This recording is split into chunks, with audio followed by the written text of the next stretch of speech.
So for a PDF function, we have a mean or expected value that we can find, and we can also find a standard deviation.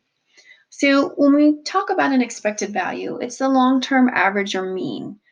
So a lot of places that you'll see this is in the stock market, where if you're looking at like a mutual fund or a stock, it'll have the long-term average or the average rate of return. Those are basically the same things. So you can look at think about you bought a mutual fund, okay? Or you're going to buy a mutual fund and you're going to look at the 5-year, 1 year, 6-month, and 1 month mark. Okay. So I'm sitting here making these videos and we are home right now because of the pandemic. So if I think about it, if I bought a mutual fund or if I'm thinking about a mutual fund, it might not be best for me just to look at what's happened in the last month or the last 6 months, maybe even not the last year, but maybe over the past 5 years, because the pandemic has caused an effect. It's an immediate effect that has affected many mutual funds, potentially this mutual fund. And I need to think about the long-term effect. And that's what they talk about retirement is you don't want to focus on the peaks and valleys that happen day to day or month to month. You want to look at the bigger picture, that huge long drawn out, the 30-year plan, the 20-year plan, those kind of things. And that's what they're talking about, the long-term average. You're looking at an average over a long, long time. And we can do this with small events, say like you're tossing a coin. So you toss a coin, you can either get a head or a tail. So it's a half, 50% you'll get a head, 50% you'll get a tail. So if you do that 10 times, you may not get that probability. You might get that you got a head 7 times and a tail 3 times. But what if you toss that coin 24,000 times? Well, Carl Pearson did that. And what he found is as you toss a coin more and more and more, it's going to come to that classic probability where you get 50% of the time you get a head, 50% of the time you get a tails. And he saw that because he did it 24,000 times and got 12,100 times that it was a head. So he really illustrated the law of large numbers. And the law of large numbers means as you keep increasing a trial over and over again, that probability of an event occurring is going to match its classical probability. So think about this. I've done this before in my stats class. I'll give everybody a 6-sided dice, and I just want you to roll the dice for the rest of the class. And it does get kind of time consuming, and people are like, why are we doing this? But then say like in a class period, you roll the dice 1,000 times, and you've got your outcomes for how many times you roll a 6, a 2, a 3, a 4, a 5, and a 1.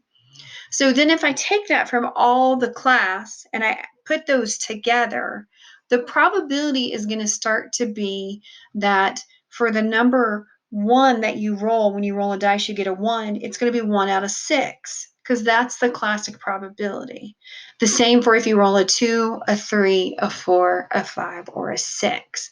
The closer I get to rolling that dice over and over again, and say I do it 1 million to 2 million times, the closer I'll get that nice classic probability over 1 over 6 chance to get a 1, a 2, a 3, a 4, a 5, or a 6.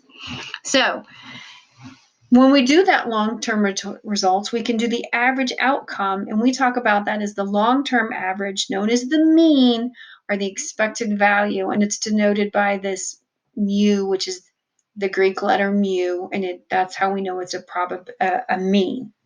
So in other words, after you conduct many trials of an experiment, you'd expect this to be the average value. So this is how we do it. So if you remember that example we had where she was going to school 3 nights a week. So the probability she didn't go any nights was 0.01 or 1%. The probability she went 1 night a week was 0.04 or 4%. The probability she went 2 nights a week was 0.15 or 15%, and the probability she went all 3 nights was 0.80 or 80%. So to get the average, what I'm going to do is I've made my table with my x. Here's my probability of x, and all I do is I multiply x times the probability of x.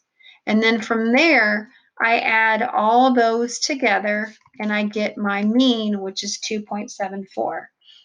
Again, all I did is I went straight across and multiplied my x times my probability of x. And then when I get that value, I add it together to get 2.74. The standard deviation is a little bit trickier.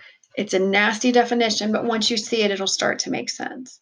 So to calculate the standard deviation, which is this letter, which is the Greek letter sigma, find each deviation from its expected value, square it, multiply it by its probability, add the products together, and take the square root. And you're like, what did you just say? Well, this is what I just said. And I color coded it. Please forgive me if this is very confusing, but I wanted to break it down. So in this light blue, I have the expected value again of x. In purple, I have the probability of x. So in yellow is, remember, it's how I got my mean. It's the expected value times its probability. So I did that, and you can see over here, I got that 2.74. Again, that was my mean. So to find my standard deviation, I do my expected value minus my mean, square it, times my probability. And then I get, for the first one, I get 0.075. I do it again for this one. So again, I'm going to go through it again. Expected value minus my mean, square it, times the probability of the expected value, and I get that value. I do it for all of these. So then what I've done, and I've showed over here, I've solved it. Like for the first one, I got 0.075. This one I got 0.121. This one I got 0.082. And this one I got 0.054. I add those together and I get 0.332. And then I take the square root. Then the square root of this is 0.576. For this problem, the mean was 2.74. The standard deviation was 0.576.